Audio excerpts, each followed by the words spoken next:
September 3rd, 2011. Me too, man. What I'm saying, I got you, baby. The Chilean news station TVN is hosting a live game show called KA7, or 7th Street, in which young adults compete in a series of challenges to avoid being We should watch some eliminated, Fear with the winner Factor. going on to eventually earn a cash prize. In Chile, the show was considered a success during its run, though it was never anything too out of the ordinary, especially as far as game shows go, and many familiar with it would probably be surprised to see it discussed in a video like this, as its family-friendly setup made it the last place you would ever expect to encounter a dark Fear Factor TV is moment. lit.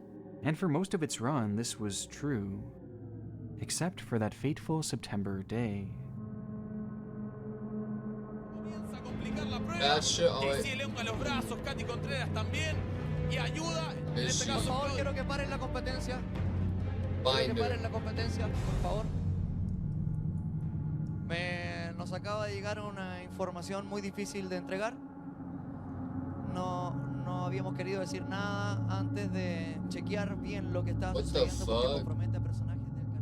I'm cynicalul. As the participants were engaging in a heated competition, the host, Jean-Philippe, unexpectedly halts the program in the middle of a game with breaking news that a terrible, terrible accident had occurred, though not one on the show, but instead within the network itself.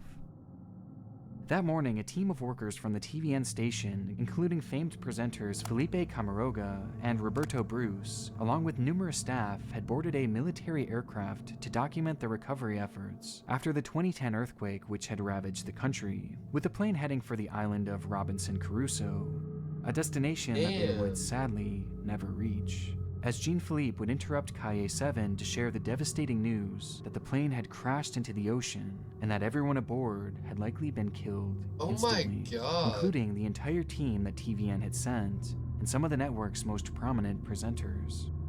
The news sent shockwaves across the entire country and especially the TVN network, with the on-air team having to report that their close friends and colleagues had tragically passed away.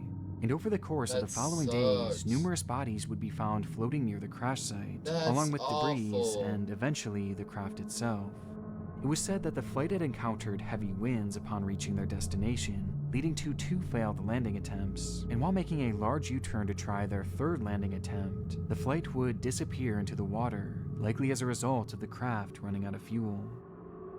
The interruption of the television program was and is considered a truly grim moment in the world of television, but the situation only gets more eerie as, upon searching the wreckage, divers would discover that the network's cameraman had been filming minutes before the crash, getting shots of each and every person aboard, all of whom were clueless to the fact that in just a few minutes' time, they would all be dead. Oh my god.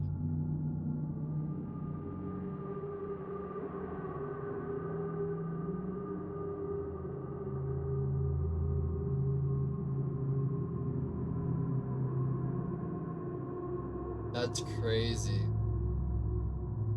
I hate aircrafts, that's why I hate flying. It's unexplainably one second haunting you could watching be a group here, of people and next unknowingly second you're not. experiencing their final moments on this Airplanes are earth. insane. But evidently, this footage wasn't the only morbid discovery.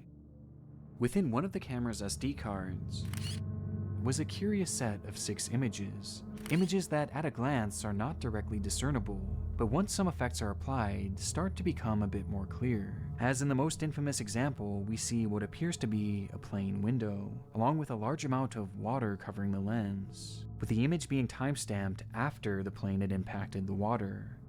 And to make things even stranger, the SD card that was storing these images was allegedly found inside an empty water bottle. And though to my knowledge it has never been proven, these images introduce the idea that at the very least, the cameraman, Romina Irazabel, was alive and even conscious after the crash, and snapped the pictures before placing the SD card in the water bottle in order to save them from corrupting in the saltwater.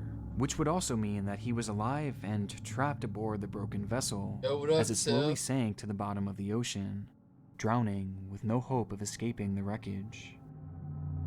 To this day, the broadcast interruption, the footage, and the haunting unexplained final images cultivate into what can only be described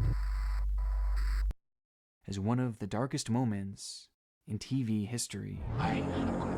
Spoopy. is unbelievable. We don't know what has just happened right there. Smart as shit, though. I mean, if he did that, yeah. I mean, I don't know. What would my last moments be? All across my channel I'd is probably endless proof that the internet can be a dark, I'd unforgiving probably place. get And unfortunately, try to get a you better quick protect nut yourself in. from hackers. Interesting to .com/cynicalul to Like, start honestly, your free 2-week trial. if I had at least 3 minutes, I could do We're it. probably just going to Now let he's this going thing into a parking play lot. Now out. he stopped. We'll see what he can't happens go here. much He further. has stopped. This may be the end of this thing. One last. We have nut. one helicopter that is no That's more than real. 300 to Avocado 200 feet word. above this white Yeah, Bronco like- that O.J. Simpson is in at this time. There's something inherently captivating about watching a live police chase or love standoff. Perhaps police it's the danger of chases. it all. Bro, the feeling I that see at so any many moment, videos of people straight anything just can dying in happen. the As you most sit there watching it all insane unfold ways with on no Twitter. way of knowing how it'll end. Now, some of these turn out to have comedic finales, going on to gain notoriety for just how outrageous they are. This is like a comfortable stroll that this guy's just taken through the neighborhood. Somebody, making the decision said, just let this guy go. While others conclude in complete disaster. Luckily, not a lot of people. What's up, Dave? Wow, just missing those cars into that power line there. Wow, that is quite the ending to this pursuit. And throughout the history of televised police chases and police standoffs, certain moments have left viewers shocked and traumatized by their abruptly disturbing endings. With one of the most Myself is recognized not examples coming from all the way Don't worry, back you in might get into one of these 1998, scary YouTube videos in the world's someday. capital for this type of content. Make sure you record it if anything bad happens. This is Today in LA, first edition, with Carla Arago. It happened on April 30th at approximately 3 p.m., when residents in LA had their evening programming interrupted by breaking news. A standoff of sorts had been developing on the Harbor Freeway, one in which numerous Jesus. stations, even those showing children's cartoons, would cut to. And glued to their screens, adults and children alike would watch as 40-year-old Daniel V. Jones would exit his vehicle and display a homemade banner that read, "HMOs are in it for the money. Live free, love safe, or die," which was neatly placed on the ground as if he knew helicopters would be arriving to capture this unfolding dilemma. Daniel had been HMOs. sick with cancer for some time and had just recently been diagnosed with HIV, something that he only blamed himself for. However, these illnesses led to a growing disdain for HMOs, or health maintenance organizations, and he would express his displeasure for them in a phone call to 911 at the very beginning of the incident. During the call, he relayed how he believed the organizations valued profits over the lives of him and countless Well, others, duh. and he wanted to expose them and all their harmful practices seen a in front of the couple to entire happen. world. And now, he had his audience. So, with the whole world watching, Daniel entered his truck with his dog Gladys, lit a Molotov cocktail, and ignited a fire inside the vehicle, all while the broadcast stayed riveted on him. The scene was absolutely What'd brutal, the dog but it got do? even worse as he eventually exited the car, Hell still on yeah. fire and now badly burned. And Hell despite yeah, knowing too. that Daniel clearly had the intention of ending his life, That's the cameras just kept on dog. rolling, and they continued to roll even as he brandished a shotgun, and followed through on his ultimate desire, as his life came to a gruesome end. All the while, thousands of children at home who were just trying to see their favorite cartoons watched on. What? The incident became a PR nightmare for the multiple stations that were live on the scene and seriously called into question the morality of broadcasting incidents of this nature.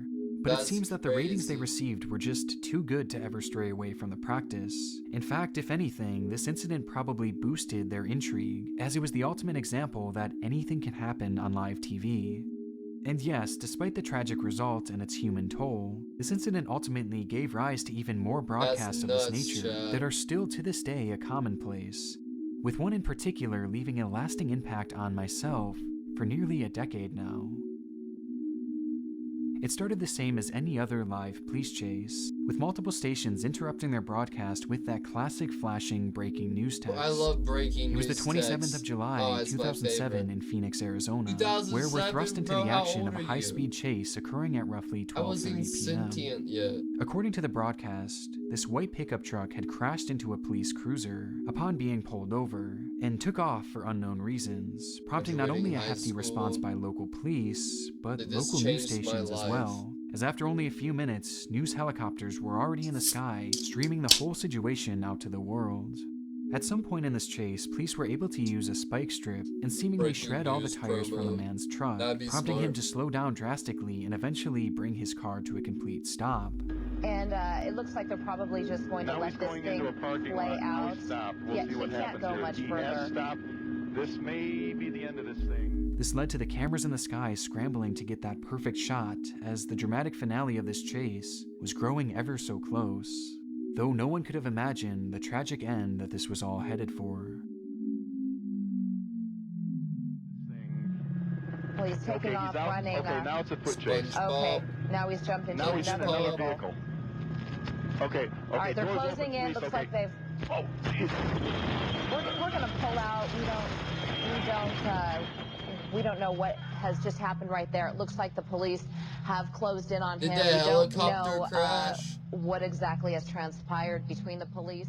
The helicopter, is it okay? As the camera is fixed in on the action, we see a brief moment of static before the broadcast cuts back to the studio, followed by a hurried commercial break as confusion seems to fill the set, leaving the audience baffled at how they could pull away from the footage at such a tense, important moment, causing many to change the channel in a hurry to see just how this thing would end, which is where many would be faced with the reality of what exactly they had just witnessed.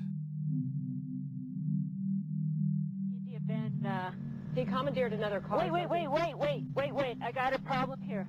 Okay. I got an accident. Go north.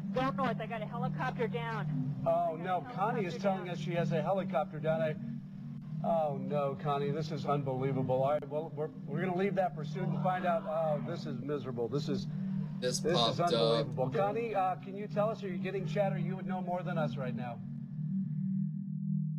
Oh my gosh. At this moment, while KNVX TV's helicopter, piloted by Craig Smith, along with cameraman Rick Krolak, was capturing the action, a separate helicopter piloted by Scott Bowerbank and cameraman Jim Cox from the KTVK station had been unknowingly heading directly towards them, and with all four men blinded by their obligation to capture this chase in real time, two helicopters? The two aircrafts would unexpectedly collide, leading to the free fall of both helicopters and the deaths of all four aboard. Oh my god. Yeah, the footage was captured by both parties involved and shown live to who knows how many people, with both providing equally chilling moments, like in the original KNVX TV broadcast, where you can hear the faint yelling of one of the men on board.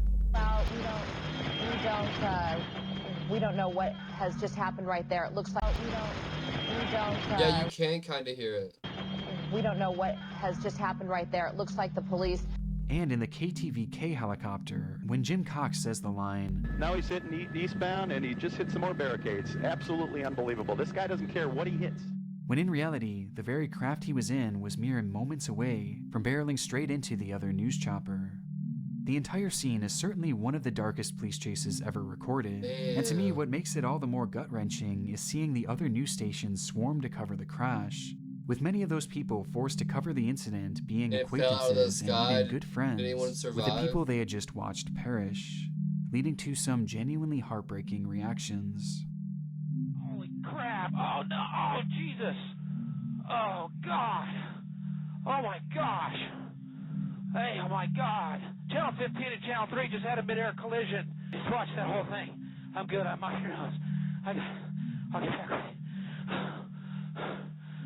Yeah. I think it was Scott. No, that's insane. But there's one thing I would request is please leave my family alone. Can you imagine? That'd be gut-wrenching. Nearly 18 years ago now, a strange phenomenon hit British tabloids as the papers began to report on a seemingly mundane man named Mick Philpott. As far as I could tell, he never seemed to go out of his way to acquire this fame, but rather the lifestyle he lived caused it to occur organically, and for all the wrong reasons.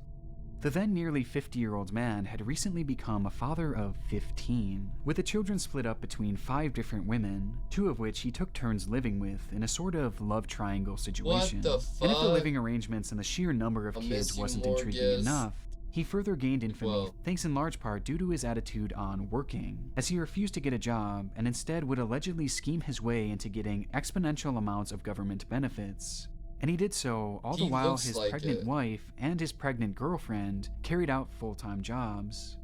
It's easy to find their living arrangements strange and maybe even a bit comical, but behind it all Painted was actually army a for very Bill, legitimate football dark side, team. as Mick had a habit of finding young vulnerable girls to essentially groom and impregnate. His now wife Marie was just 18 years old at the time What they the began dating, fuck? and she was one of the older ones, as when he was 37, he struck up a relationship with a 14-year-old girl who eventually ran away with him at the age of 16. And this dark side of his gets worse when it's revealed that he was also a notorious domestic abuser, slapping and violently beating his past partners on numerous Oh occasions, my God. including one instance when he stabbed his ex-girlfriend 12 times, What before the then turning the fuck? knife on her mother, who attempted to step in and help. His reason for doing this? Well, he didn't like that she spent so much time watching over a baby she was caring for. That's Thankfully, despite the insane. traumatic injuries, the mother and daughter would survive the attack and go on to live normal lives. And because of this assault, Mick would receive the staggering prison sentence of 7 years. And by the 80s, he was a That's free man, staggering. continuing his nefarious activities all the while. For lack of a better word, Mick was a menace, who somehow was not only a free man after all the crimes he committed, but was also having his entire life funded by the very government that should have locked him away for so much longer. Normal. And with his name now in the press, mainly for his number of children, he would use his platform to complain that the benefits he received weren't enough, and that he wanted even more. This caused an even bigger stir in the tabloids, and it was only a matter of time before someone called him up to appear on TV, with Mick and his two lovers eventually being Damn. invited onto the Jeremy Kyle Show, where Mick's temper would be put on full display. You had a go at me. I said your kids, when they came here today, were well behaved and well mannered and well groomed. No newspapers said that, so you should be apologising to me because I hadn't even started on you. Listen, you want to start? You start! You start! Do if I can! Do if I can! Are you sure? I did nothing. Jeez, UK Eventually, Jerry. Mick would settle down, and his wife Marie and nobody would girlfriend beef Lisa with Jerry Willis like were that. brought out to discuss their relationship You know, further, to Jeremy which the two Kyle- surprisingly seemed very content, not backing down from their stance that there was nothing wrong with their feelings towards Mick. Do you not get slightly peeved that she is Mrs. Mick and you're Mistress Mick? No. I'm being serious. No, I don't. You don't bother me one bit. Ending the program off on a surprising note for the host, who likely expected some sort of reaction from the pair, even getting frustrated to the point where he would lambast the girls for their laissez-faire attitude. Where is your dignity? You're 22. Don't you want a bloke to yourself? He just said, I agree with you. When you grew up, did you think you were going to share your bloke with another woman? I didn't actually know. But 2 mums is better for all the kids. Or confusing? No. And as the show came to an end, so too did Mick's 15 minutes of fame, as the paper slowly began to find their next target, and the world continued on with Mick, his 15 kids, and multiple lovers out of mind. Until the year 2012, when his name would pop up once again for a much different reason. Who'd he kill? Was a bloke, Sammy?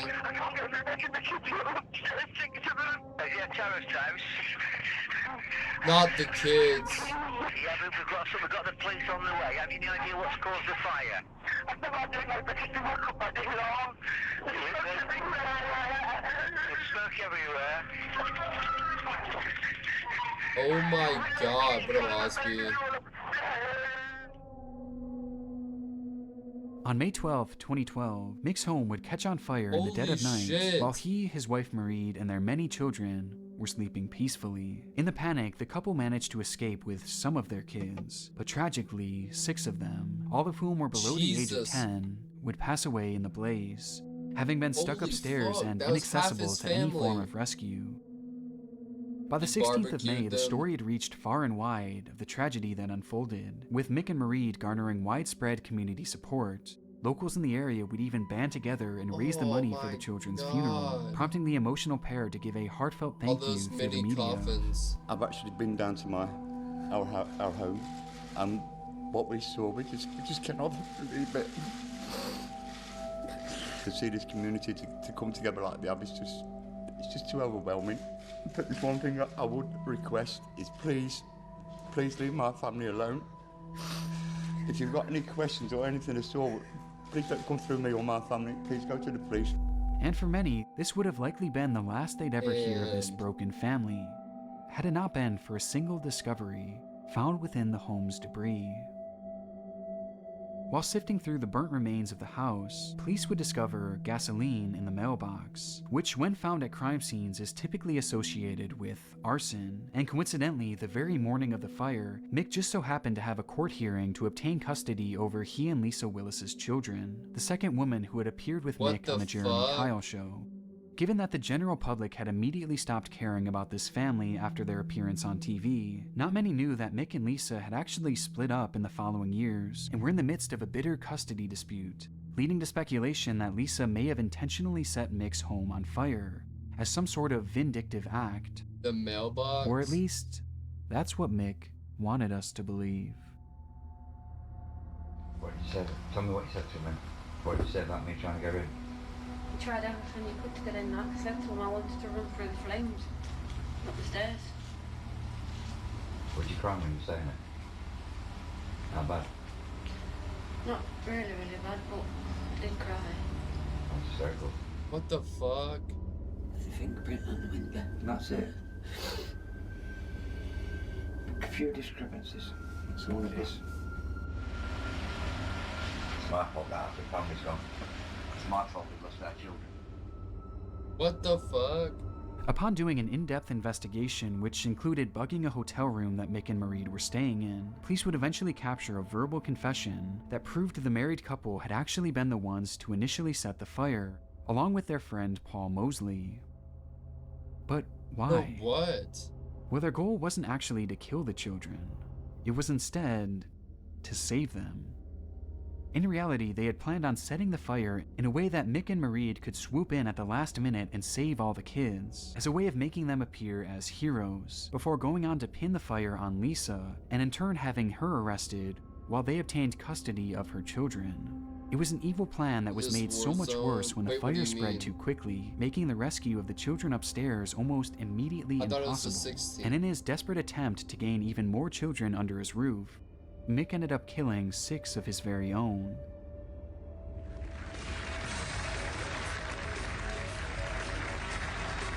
That's crazy.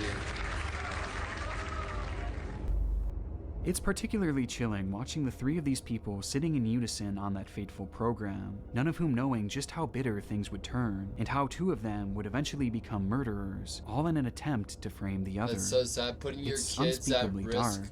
And thankfully this time, Mick Philpott will be kept in prison till the day he dies. For fame. Exactly where he No, belongs. to pin his ex and get his ex in trouble. There are a lot of accusations and allegations about what's happening. I want to do something. What a low tier loser.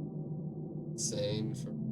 Watch some pretty crazy. Our This next is our case is second by one far we've the most watched. requested topic that I have ever received on this channel, as it seems to strike a chord with so many Custody who of watch them. the situation unfold live. It all started on the evening of I June guess you could say he 25th, lost custody of 2007, the night in which the WWE had been And was preparing to taking air it. a live Guess you could say 3-hour he was in program custody known now. as Raw. The event was set to feature their usual star-studded list of John wrestlers going Cena. head-to-head in What Corpus up, Christi, Jason? Texas. Though the morning of, out of the group of those star wrestlers, one man was missing: Chris Benoit. According to fellow wrestler Chavo Guerrero, he had received a voicemail from Benoit 2 days prior, where he was told that Benoit's wife Nancy and son Daniel had come down with food poisoning, Benoit. before telling another co-worker the following day that Nancy was so sick that she had been vomiting blood. Guerrero would go on to state that the following morning he received vague text from Benoit, with some simply stating his address and another giving directions to where the dogs were being kept, and how the side door to the house was left unlocked. Texts that were sent around 3 a.m. and ignored by Guerrero, as he knew he would be seeing Benoit in just a few hours, given that he was going to be picking him up at the airport in preparation for the show. Though he would never hear from This Benoit one is sad. again. I've never heard this one. Good evening. In reality, WWE superstar Chris Benoit, his wife Nancy, and their son Daniel are dead. With the program growing nearer on the My dad told 25th, me about this. news would be Holy relayed to the fuck. WWE that So Chris bad. Benoit, along with Nancy and Daniel, had been found dead within their home. The news came as a shock to the entirely scheduled Raw event The decision was made to cancel the matches and instead showcase a tribute to the famed wrestler who so suddenly lost his life. Holy and so on the fuck, how evening of did he June die? 25th, 2007, the WWE would reflect on some of Chris Benoit's best moments in the circuit, along with their biggest stars giving personal accounts of just how much Benoit meant to them, with it all happening live and in real time the very night that Chris was found dead. Throughout the program, wrestlers like Stone Cold Steve Austin, John Cena, and CM Punk, who was originally scheduled to fight Benoit that night, shared heartfelt memories of just how good a man Chris Benoit truly was, emphasizing his talent, work ethic, and the love he had for his family. Jacked. There was respect. It meant everything to him. Respect for this business, respect for the fans, respect for the wrestlers, respect for his family, respect for himself. And for a moment, this all seemed to be exactly what the wrestling world needed, to bring everyone together in remembrance. But near the end, a shift seemed to occur following an interview given by William Regal, whose comments towards Benoit felt far more reserved than the others before him, Good morning, who poured their hearts out over their fallen friend. Your dream? At a later date, I'll be quite happy to sit here and tell you all the things about Chris Benoit that I'd like to tell you. But now all I'm willing to say is that Chris Benoit was undoubtedly the hardest working man in professional wrestling. According to some watching the program, the interview did feel a bit out of place, and apparently slightly threw off the vibe of the remaining show, as things felt far more stiff and reserved than at its opening. Forehead. And there was good reason for this. Was horrible too. When Regal was preparing to do this live interview, he was allegedly approached by fellow wrestler John Layfield, who pulled him aside and asked, "You think he had anything to do with it?" Initially, the thought had never even crossed his mind. In fact, he had a heartfelt message fully prepared to read in the moments leading to his interview. But something about that question made him pause, leading to his subsequent words being rather short and cautious, as the hesitation led to the creeping thought of, what if he really did have something to do with it? A thought that very few at the time had even considered, which looking back seems so surreal. As for those familiar with the case, you know exactly where this is headed. I don't know anything about the case, but just to right away, everyone been like, oh my god, rest in peace, he was an amazing, awesome person, before they even know what happened. We're now looking at this case and ruling it as a double homicide. Evidence in the home leads us to believe that Mr. Benoit had murdered his wife by asphyxiation. Sometime shortly after that, the same for his son Daniel. Over the previous days before Chris's tribute was aired, he would be the one to take the lives of his wife, son, and eventually himself. Benoit did so by drugging and strangling his son and wife, while leaving Bibles by their side, seemingly as a result of some type of mental breakdown.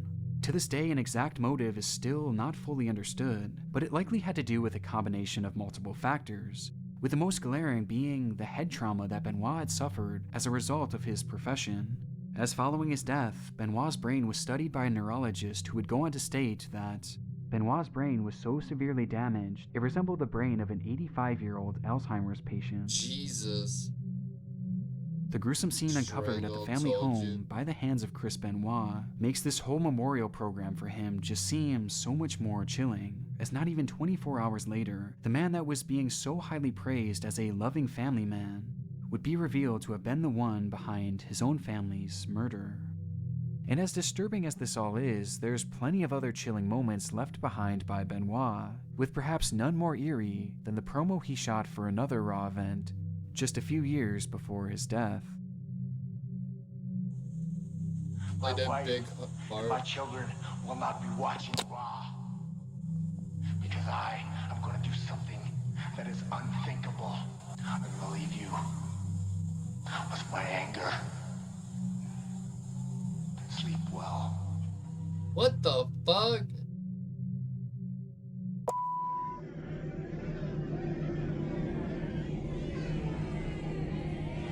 Tragic story. July 7th, 2012. Probably all the fucking drugs and steroids that they did back then didn't help either. Podrían ganar 50,000 soles. television host Beto Ortiz opens up the very first episode of a brand new TV show called El Valor de la Verdad, or The Value of Truth. Throughout its airtime, the show would challenge contestants to answer a series of questions honestly while strapped to a polygraph test. The test then monitors if the person is telling the truth or not, and with each correct answer, you earn more and more money, until you either choose not to answer a question or until you're caught lying. Though there was a catch. The questions would get increasingly more difficult and embarrassing, and all the while you're answering them, you're seated directly next to your loved ones, with whom the questions were often based around. The whole program is incredibly cringe-inducing, but in a way that you can't quite take your eyes off. And in Peru, The Value of Truth was poised to become a breakout hit, thanks in large part to the success of this very first episode. In it, we're introduced to the contestant Ruth Thalia Sea Sanchez, a 19-year-old call center employee hoping to gain fame from the show, while being accompanied by— Send me a good video of it. Not this setup. There's an American version of this show. I don't remember what it was called. Her parents and boyfriend Brian Romero Lavea, and they could not have selected a better inaugural participant. Up until this point, Ruth had lived her life in a state of poverty, and the type of money offered by the program would be life-changing for both herself and her family, which might explain her openness on air, as throughout the entire program, Ruth answers each and every question with painful honesty. In one moment, she admits that she wishes that she were white, and in another, she stated how she was often embarrassed by her parents' manners, which she says as they sat directly across from her.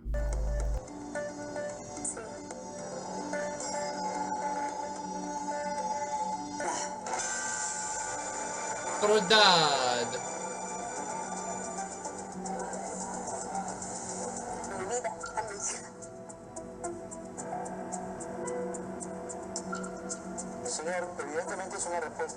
You can feel the tension as each answer seems to drive a dagger into her parents' a long hearts, time ago, eventually I leaving her watched mother the in American tears. version. And it only gets more painful from here as she was asked, "Are you with your crush until someone better arrives?" To which she says, yes, with her boyfriend watching on just feet away.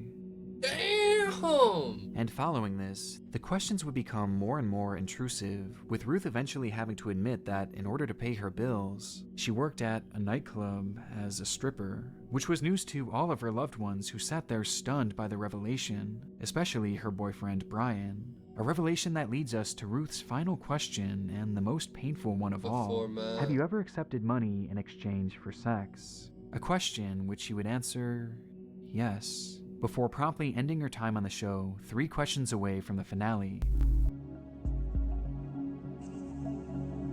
Me retiro. Se retira. Me retiro. Turned into a monster. The American version was intense, but not this intense. What the fuck?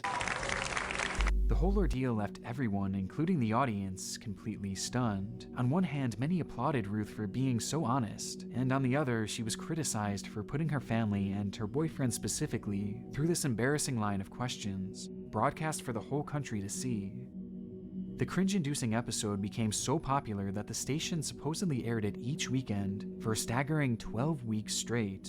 The show and Ruth herself became instant phenomenons, and in a sense, this did bring Ruth some of the fame that she so desperately desired, making appearances on multiple news programs in the following weeks, and becoming a legitimate household name in Peru. And the finances helped her situation too, as she walked away with 15,000 sols, or about $5,800 back then. 58. And for a moment, it seemed as if the pain of releasing all this private information might have actually been worth Moment it. of truth. Yeah. Until the day she vanished. They didn't let it die. Oh. Out of nowhere, Ruth suddenly went radio silent, missing appointments and failing to answer her phone while her home sat vacant. For 10 days straight, there was no sign of the young star, prompting a massive search of the area she lived in, with those same loved ones that had accompanied her on The Value of Truth helping lead the search efforts. Until, eventually, police would happen across her lifeless body, buried in a shallow grave. Damn. She had died of asphyxiation, a clear-cut case of murder, and there was only ever one suspect. Just before Ruth had vanished, she would make an appearance on TV in which she appeared lower energy than normal, expressing her sadness in the fact that her and her boyfriend Brian had broken up, likely as a result of the embarrassment brought about by the show. And with this in mind, Brian had been questioned about his role in her disappearance, and eventually admit to everything. Angered by the embarrassment that Ruth had caused him in front of the entire nation, and feeling as if he was owed a certain percentage of the money that Ruth had earned, Brian would visit Ruth's home and drug her with sleeping pills before proceeding to assault her and eventually hang her. He would then bury her body in the hopes that she would never be found. Years later, Brian would be found guilty of Ruth's murder and receive the punishment of life in prison. Despite its very first episode leading to a prolific murder case, The Value of Truth remained a hit show for years to follow, until it would eventually fizzle out and be taken off the air, leaving in its wake a multitude of embarrassing memories and one of the darkest moments in TV history. You didn't get paid to be on this show? Probably not.